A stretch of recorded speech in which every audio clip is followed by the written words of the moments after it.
नमस्कार बच्चों, अभी हम पिछले वीडियो में क्लास 11-12 के लिए जनसंचार, अभिव्यक्ति और माध्यम, इसके 3 टॉपिक हमने सुन लिए थे, 3 पार्ट हमने देखे थे।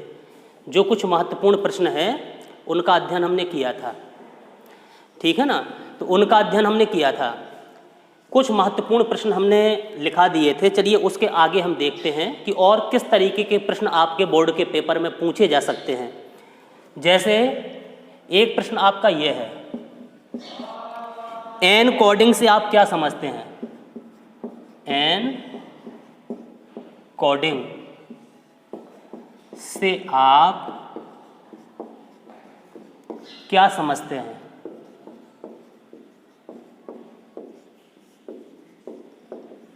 एन कोडिंग से आप क्या समझते हैं, ये प्रश्न पूछा गया आपके पेपर में।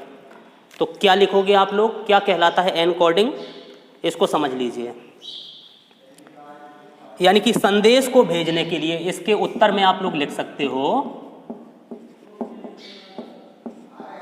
संदेश को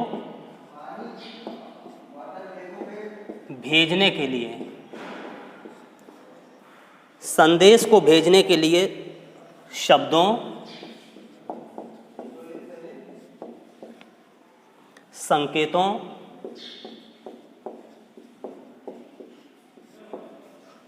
शब्दों, संकेतों या ध्वनि चित्रों का उपयोग किया जाता है, या ध्वनि चित्रों का,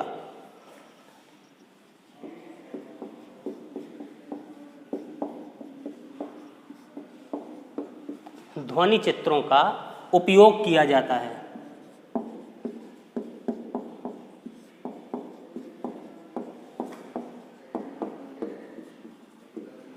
ध्वनि चित्रों का उपयोग किया जाता है।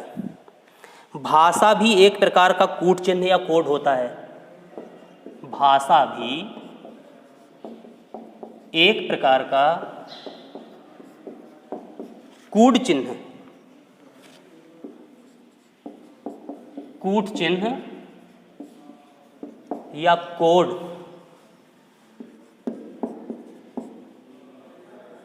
होता है, कूट चिन्ह या कोड होता है। अतः प्राप्तकर्ता को समझाने योग्य,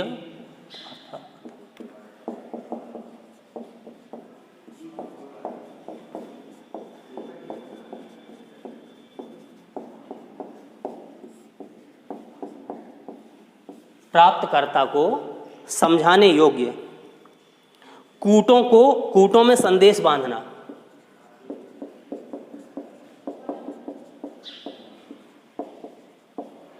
कूटों में संदेश बांधना कूटीकरण या एनकोडिंग कहलाता है।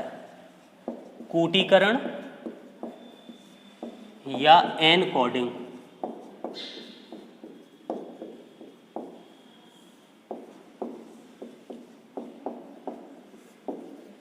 कहलाता है, ठीक है ना।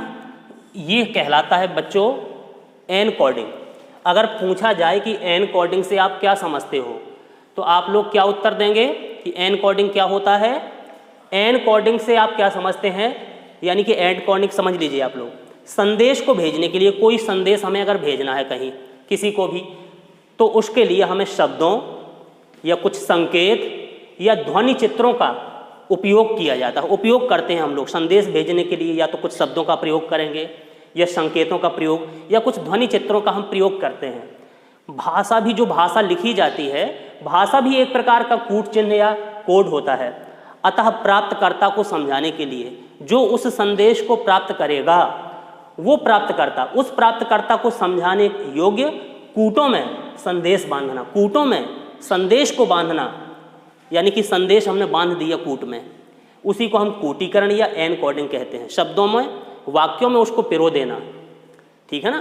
प्राप्तकर्ता को समझाने के लिए कूटों में संदेश को बांधना, संदेश को कूट के अंतर्गत बांध देना ही आपका कूटीकरण या एनकोडिंग कहलाता है, ठीक है ना। इस तरीका से आप लिख सकते हो। एक प्रश्न पूछा जा सकता है कि ब्रेकिंग न्यूज का क्या आशय है? ब्रेकिंग न्यूज,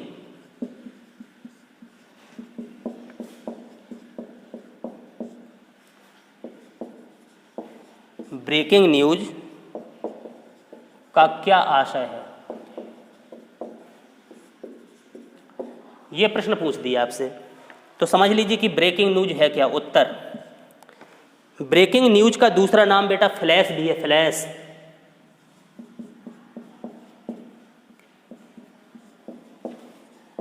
ब्रेकिंग न्यूज का दूसरा नाम फ्लैश भी है। इसके अंतर्गत अत्यंत महत्वपूर्ण,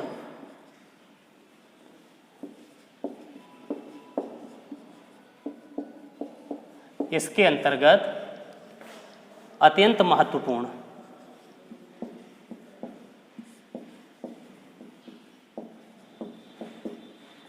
अत्यंत महत्वपूर्ण या बड़े समाचार को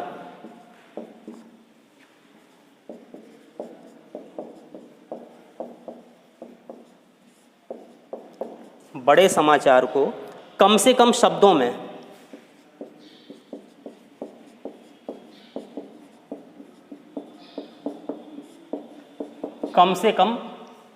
में दर्शकों तक तत्काल पहुंचाया जाता है। दर्शकों तक तत्काल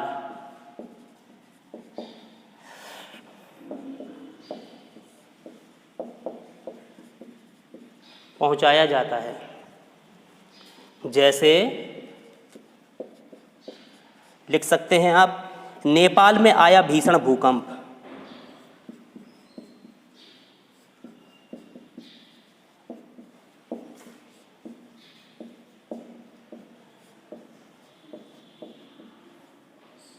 नेपाल में आया भीषण भूकंप, ठीक है ना। ऐसे समाचार। दो रेलगाड़ियों में टक्कर,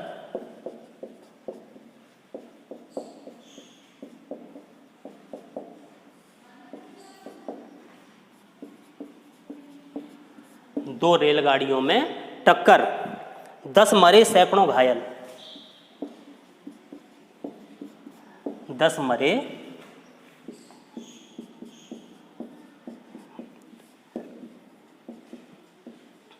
सैकड़ों घायल, ठीक है ना। इस तरीके की न्यूज बच्चों कहलाती है आपकी ब्रेकिंग न्यूज। आपने समझ लिया कि ब्रेकिंग न्यूज का क्या मतलब है। ब्रेकिंग न्यूज का दूसरा नाम फ्लैश भी है, फ्लैश। इसके अंतर्गत अत्यंत महत्वपूर्ण, बहुत ही महत्वपूर्ण जो बातें होती हैं, खबरें होती हैं, अत्यंत महत्वपूर्ण, या कोई बड़ा समाचार है तो उसको कम से कम शब्दों में दर्शकों तक तत्काल पहुंचा दिया जाता है। तत्काल वो खबर पहुंचा दी जाती है दर्शकों तक कम से कम शब्दों में। जैसे लिख दें हम, नेपाल में आया भीषण भूकंप। अब विस्तृत हमने जानकारी नहीं दी, लेकिन एक हेडिंग डाल दी जिसको पढ़ करके ही लोग समझ जाएं कि हाँ भयंकर भूकंप आया होगा। तो नेपाल में आया भीषण भूकंप, ये भी आपकी ब्रेकिंग न्यूज हो गई। 2 रेलगाड़ियों में टक्कर, ये भी आपकी ब्रेकिंग न्यूज हो गई। कम से कम शब्दों में तत्काल पहुंचा दें हम सूचना। 10 मरे सैकड़ों घायल। तो इस तरीका से जो खबरें तुरंत, जो बड़े समाचार कम से कम शब्दों में हम तत्काल दर्शकों तक पहुंचा दें, उसको हम ब्रेकिंग न्यूज कहते हैं। ठीक। एक शब्द आता है बीट, इसको हम मिटा दे रहे हैं।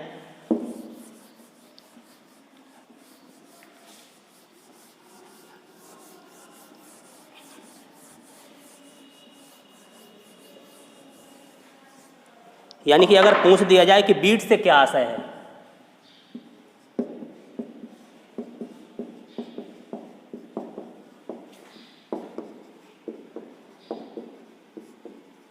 बीट से क्या आशय है, ये प्रश्न पूछ दिया, तो अब लिख सकते हो आप इसके लिए कि समाचार पत्र संपादक द्वारा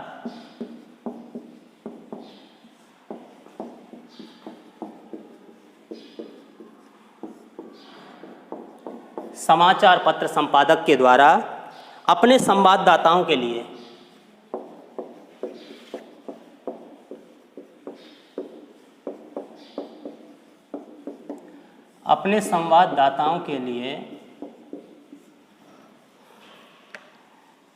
संवाद लेखन के लिए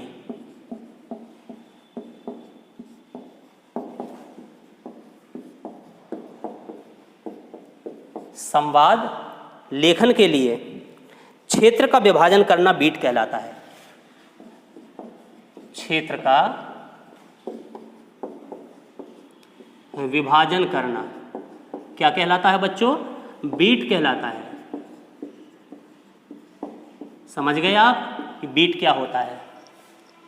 समाचार पत्र का संपादक है कोई, तो समाचार पत्र के संपादक के द्वारा अपने संवाददाताओं के लिए जो खबरों को लाते हैं, ठीक है ना, संवाददाताओं के लिए संवाद लेखन के लिए क्षेत्र का विभाजन कर दिया जाता है कि इस क्षेत्र की खबरें आपको देखना है, इस क्षेत्र की खबरें आपको लाना है, यहाँ की खबर आप लिखेंगे, वहाँ की खबर आप लिखेंगे, ऐसे क्षेत्र का बंटवारा कर दिया जाता है। तो यही हमने लिख दिया कि समाचार पत्र संपादक के द्वारा अपने संवाददाताओं के लिए, जो उसके संवाददाता हैं, किसी भी समाचार पत्र के जितने भी संवाददाता हैं, तो उन संवाददाताओं के लिए संवाद लिखने के लिए, खबरें लाने के लिए विशेष क्षेत्र बांट दिए जाते हैं। तो क्षेत्र का विभाजन करना ही बच्चों क्या कहलाता है? बीट कहलाता है। ठीक है ना? जैसे समझ लीजिए उदाहरण, जैसे दीपशिखा शिक्षा के क्षेत्र पर लिखेगी। दीपशिखा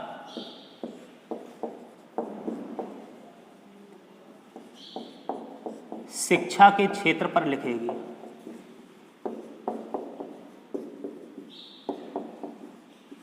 जो दीपशिखा है कोई, ठीक है ना, वो शिक्षा के क्षेत्र पर लिखेगी। तो आभा चौधरी खेल जगत पर, तो आभा चौधरी किस विषय पर लिखेंगी? खेल जगत पर, खेल के बारे में। देखिए हमने क्षेत्र बंटवारा कर दिया कि जैसे दो संवाददाता हैं हमारे, एक दीपशिखा है और एक है आभा चौधरी। तो दीपशिखा को कह दिया कि आपको शिक्षा के क्षेत्र पर लिखना है, शिक्षा के क्षेत्र पर ही कोई न्यूज आपको मिले तो उसके बारे में लिखना है। और आभा चौधरी खेल के बारे में, खेल जगत से संबंधित सूचनाओं को इकट्ठा करेंगी, उस पर लिखेंगी। तो क्षेत्र खबरों के लिए क्षेत्र का बंटवारा करना ही क्या कहलाता है? यह कहलाता है आपका बीट। चलिए अगला क्वेश्चन हम पूछते हैं आपसे कि जनसंचार के किन्हीं दो कार्यों पर प्रकाश डालिए। जनसंचार के किन्हीं दो कार्यों पर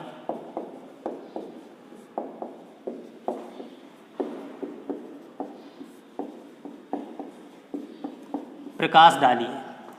ये प्रश्न हमने दे दिया। तो कोई भी दो कार्य लिख सकते हैं जो जनसंचार करता है। नंबर एक, जनता को सूचना देना, प्रमुख कार्य है जनसंचार का, तो यही लिख सकते हैं आप, जनता को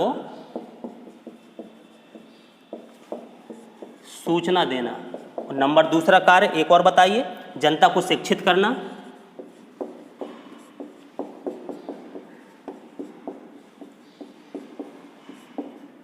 चलिए ये दो कार्य हमने बता दिए, और भी कार्य हो सकते हैं, लेकिन सिर्फ दो पूछे गए आपसे, तो दो कार्यों का वर्णन हमने कर दिया कि जनसंचार के मुख्य दो कार्य हैं, जनता को सूचना देना और दूसरा हमने लिख दिया जनता को शिक्षित करना। चलिए एक प्रश्न और ये देख लें हम, इंटरनेट तेजी से लोकप्रिय क्यों हो रहा है?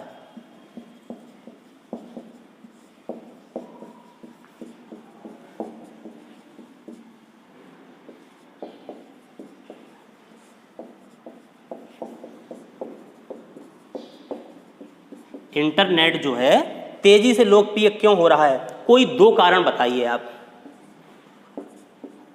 दो कारण बताइए। ये प्रश्न पूछ दिया कि आज के समय में इंटरनेट जो है वो तेजी से लोकप्रिय हो रहा है, इसके कोई दो कारण बताइए। तो नंबर एक हम लिख सकते हैं उत्तर में, इंटरनेट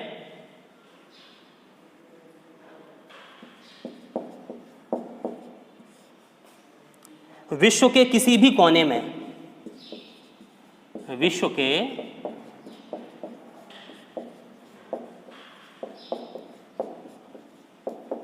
जो इंटरनेट है आपका, इंटरनेट विश्व के किसी भी कोने में, किसी भी क्षेत्र में, कोई भी कोना हो विश्व का, घटित नवीनतम घटना की जानकारी, घटित नवीनतम घटना की जानकारी, घटना की जानकारी तुरंत उपलब्ध कराता है।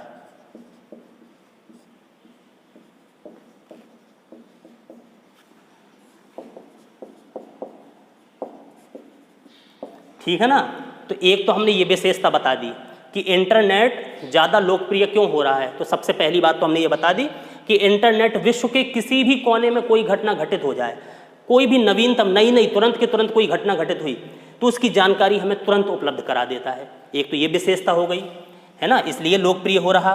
दूसरी विशेषता भी बता सकते हैं हम, इंटरनेट के जरिए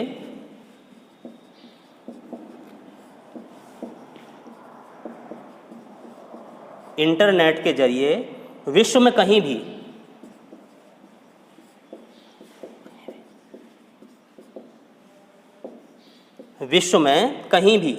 उपस्थित किसी भी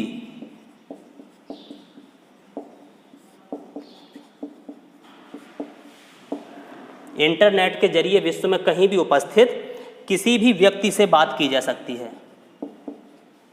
कोई भी व्यक्ति हो, कहीं भी हो, किसी भी व्यक्ति से बात की जा सकती है। ठीक है ना। तो ये हमने कुछ कारण बता दिए आपको। चलिए कुछ महत्वपूर्ण प्रश्न और देख लेते हैं।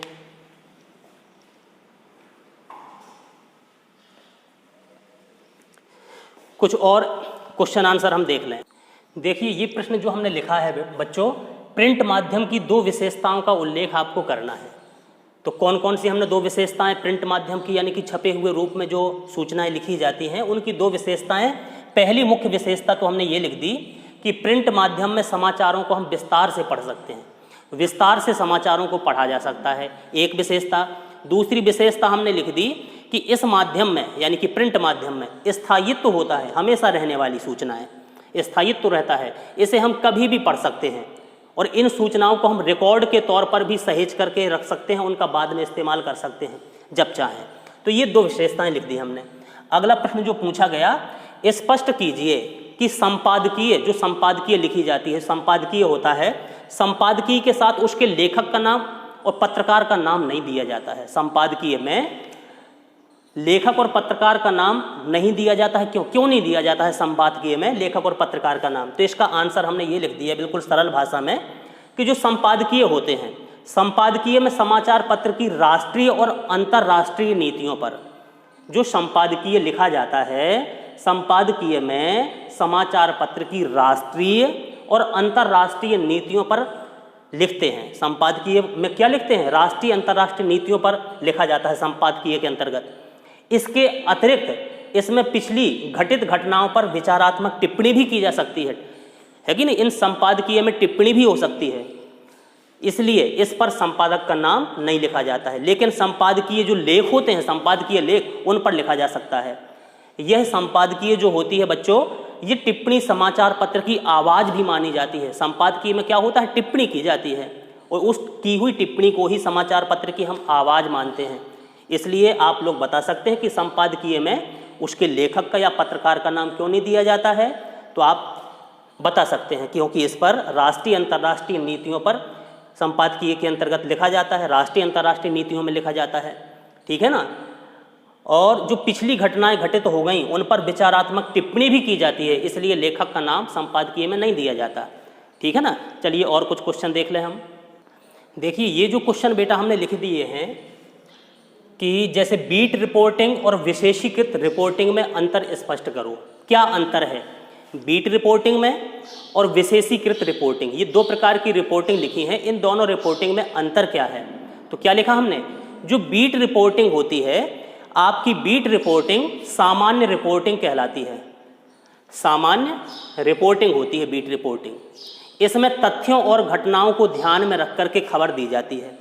जो बीट रिपोर्टिंग होती है इसमें तथ्यों पर और घटनाओं पर ध्यान दिया जाता है और उस पर ध्यान रख के ही रिपोर्ट लिखी जाती है, खबर दी जाती है। जबकि जो विशेष रिपोर्ट होती है उसको कई बार संपादक द्वारा वो सुझाई जाती है। विशेष रिपोर्ट संपादक सुझाते हैं, ठीक है ना, संपादक द्वारा सुझाई जाती हैं। और जो पत्रकार होते हैं वो स्वयं भी यानी कि खुद पत्रकार तथ्यों की गहरी छानबीन और विश्लेषण करते हैं। पहले छानबीन करते हैं, गहरी छानबीन करेंगे, उसका विश्लेषण करेंगे। ठीक है ना। यह कई हिस्सों में लिखी जा सकती है। जो विशेष रिपोर्टिंग है कई हिस्सों में लिखी जाती है। तो बस यही साधारण सा सिंपल सा हमने अंतर बता दिया। अगर पेपर में आ जाए तो इस तरीके से आप लिख सकते हो।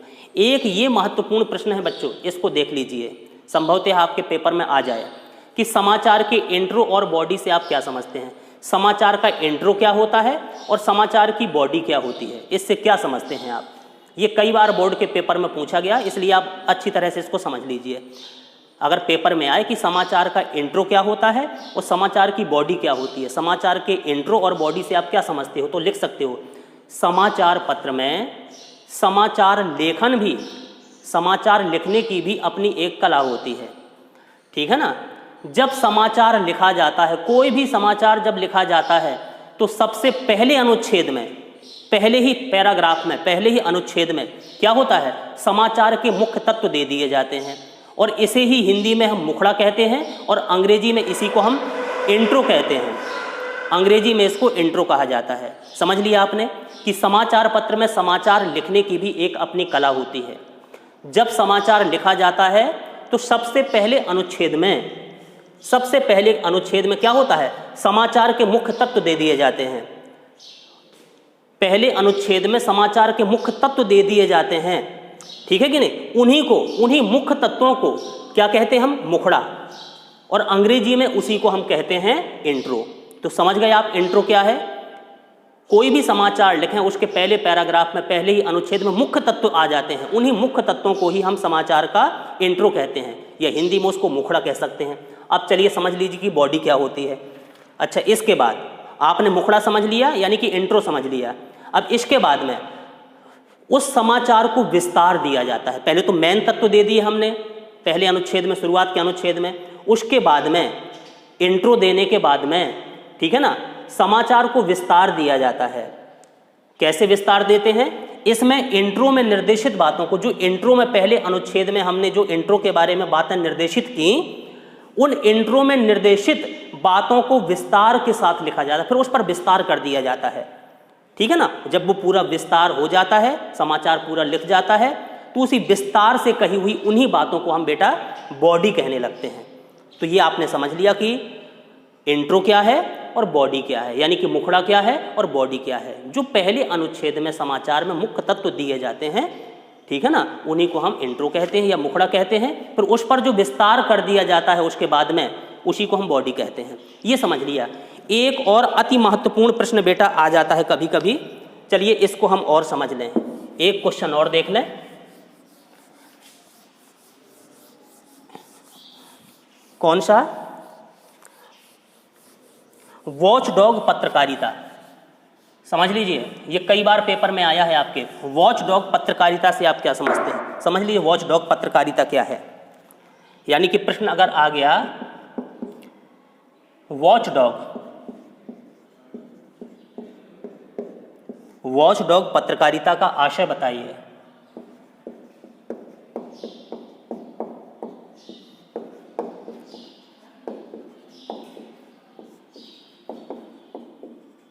ये प्रश्न हमने पूछ दिया, वॉचडॉग पत्रकारिता का आशय बताइए। बताइए कि वॉचडॉग पत्रकारिता होती क्या है।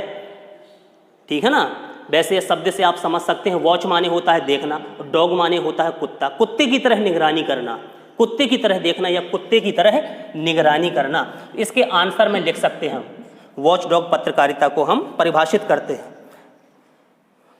यानी कि साधारण तौर से जैसा हमने बता दिया कि वॉचडॉग का मोटा अर्थ है, सामान्य तौर से हम समझ सकते हैं, इसका साधारण अर्थ निकाल सकते हैं हम वॉचडॉग का, कुत्ते की तरह निगरानी रखना, कुत्ते की तरह निगरानी रखना। ठीक है ना। ये तो इसका शाब्दिक अर्थ हो गया, कुत्ते की तरह निगरानी रखना। जैसे पत्रकारिता सरकार के हर काम पर निगाह रखती है, पत्रकारिता सरकार के हर काम पर, पत्रकारिता सरकार के हर काम पर निगाह रखती है।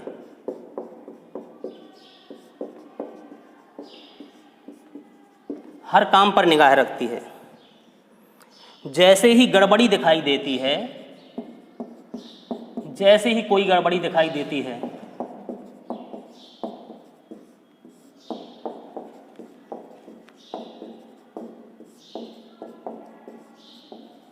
जैसे ही गड़बड़ी दिखाई देती है वैसे ही मामले का राजफाश कर देती है।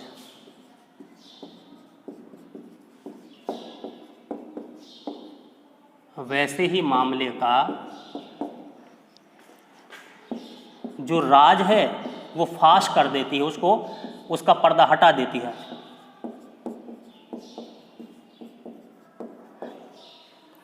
ठीक है ना। तो इस तरीका से हम समझ सकते हैं कि वॉचडॉग पत्रकारिता क्या है। वॉचडॉग का मोटा अर्थ हमने बता दिया, कुत्ते की तरह निगरानी करना या निगरानी रखना। जो पत्रकारिता होती है, वॉचडॉग पत्रकारिता जो होती है बेटा, वो सरकार के हर काम पर निगाह रखती है, हर काम पर, हर एक क्रियाकलाप पर वो निगाह रखती है।